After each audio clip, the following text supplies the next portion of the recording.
Very good morning everyone. तर मित्रांनो नमस्कार. आजचा आपला व्हिडिओ आहे वर्ब म्हणजे क्रियापद. आपल्याला इंग्लिश बोलताना कोणत्या काळामध्ये क्रियापदाचं कोणतं रूप घेतलं पाहिजे त्या संदर्भातला आजचा आपला व्हिडिओ आहे. चला तर व्हिडिओ चालू करू. व्हिडिओ चालू करण्याच्या आधी जर चॅनलला माझ्या सबस्क्राईब केलं नसेल तर प्लीज चॅनलला सबस्क्राईब करा, म्हणजे माझे नवीन नवीन व्हिडिओ तुम्हाला पाहण्यास भेटतील. चला तर व्हिडिओ चालू करू.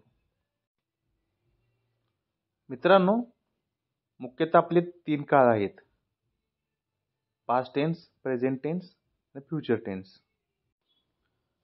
पास्ट टेन्स म्हणजे भूतकाळ, वर्तमान काळ म्हणजे प्रेझेंट टेन्स आणि भविष्यकाळ म्हणजे फ्युचर टेन्स.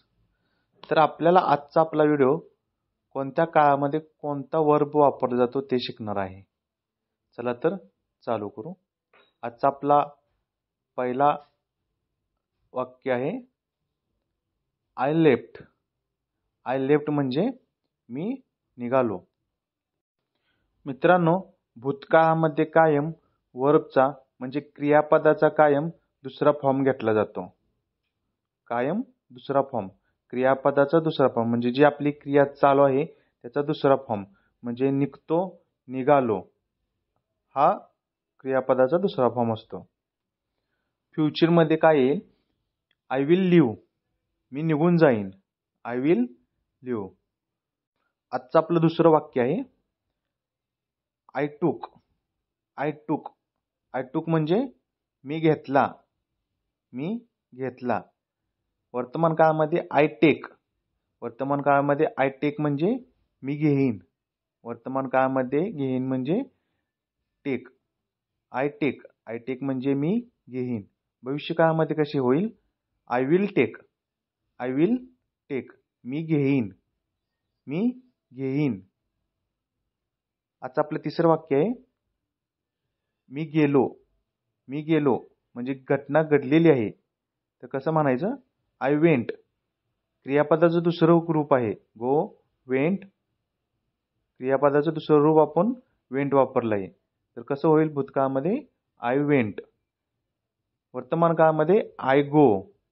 वर्तमान काळामध्ये आय गो म्हणजे मी जातो. भविष्य काळामध्ये विल. विल हे भविष्य काळामध्ये वापरलं जातं. I will go. I will go, मी जाईन. आजचं आपलं चौथं वाक्य आहे I draw. I draw. I drive. I will drive. मी गाडी चालवतो, मी गाडी चालवीन, मी गाडी चालवतो. आपलं पुढलं वाक्य आहे आय सी. वर्तमान काळामध्ये आय सी म्हणजे मी पाहतो. भूतकाळामध्ये सीचं दुसरं रूप स्वा. आय स्वा. आय स्वा म्हणजे मी पाहिले. भविष्य काळामध्ये आय विल सी, मी बघेन. आय विल सी म्हणजे मी बघेन. पुढलं वाक्य आय गिव्ह. आय गिव्हचं दुसरं वर्बचा फॉर्म आहे गेव. आय गिव्ह म्हणजे मी देतो. आय गेव म्हणजे मी दिले. मी देईन म्हणजे कसं होईल? I will give.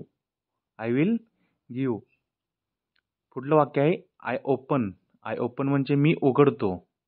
मी उघडतो. आय ओपन हे वर्तमान काळामध्ये. भविष्य काळामध्ये कसे होईल? I will open. I will open. भूतकाळामध्ये आय ओपनड, मी उघडले. मी उघडले. घटना घडून गेलेली आहे त्यामुळे कसं ईडीचा प्रत्यय जोडलेला आहे. मी उघडले. आपलं शेवटचं वाक्य आहे आय सेंड. सेंडचा दुसरा वर्बचा फॉर्म काय येतो? I sent. आय सेंट, मी पाठवले. आय सेंट म्हणजे मी पाठवले. भविष्यकाळामध्ये कसे होईल? I will send. I will send म्हणजे मी पाठवेन. घटना घडलेली नाही, घटना घडायची आहे त्यामुळे विल वापरला आहे. त्यामुळे कसं म्हटलं जाते? I will send. तर मित्रांनो, कसा वाटला व्हिडिओ? जर व्हिडिओ आवडला तर प्लीज चॅनलला सबस्क्राईब करा, लाईक करा आणि शेअर करा, म्हणजे माझे नवीन व्हिडिओ तुम्हाला पाहण्यास भेटतील.